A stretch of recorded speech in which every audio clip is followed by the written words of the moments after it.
YCP కార్యాలయంలో ముఖ్య నేతలతో ఎంపీ విజయసాయిరెడ్డి భేటీ అయ్యారు.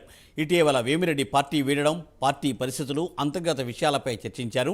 పార్లమెంటు పరిధిలో టీడీపీ గూటికి భారీగా చేరుతున్న వైసీపీ నేతల గురించి కూడా ఈ సమావేశంలో ప్రధానంగా నేతలకు దిశానిర్దేశం చేశారు.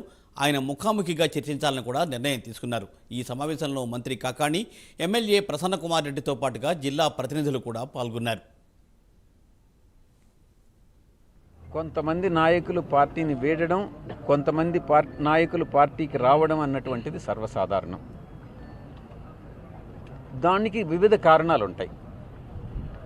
ఇది సర్వసాధారణమైనటువంటి విషయాన్ని దాన్ని ఏదో ఒక భూతద్దంలో నుంచి చూడడం అన్నటువంటిది సమంజసం కాదు.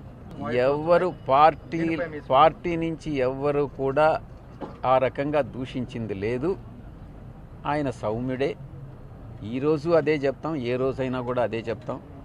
వేమిరెడ్డి అన్నని ఎవరు కూడా దూషించడం అన్నటువంటిది జరగదు. ఆ విధంగా ఎవరిని కూడా పార్టీ దూషించడం అన్నటువంటిది జరగదు. YSR Congress party BC, SC, ST, minorities, బడుగు బలహీన వర్గాలకు చెందినటువంటి పార్టీ. అగ్రవర్ణాల్లో కూడా బడుగు బలహీన వర్గాలు ఉన్నారు. ఆర్థికంగా వెనుకబడినటువంటి వాళ్ళు ఉన్నారు అగ్రవర్ణాల్లో కూడా. ఎవరైతే ఆర్థికంగా, రాజకీయంగా, సామాజికంగా వెనుకబడి ఉన్నారో వాళ్ళకి క్యాస్ట్కి సంబంధం లేకుండా, కులానికి సంబంధం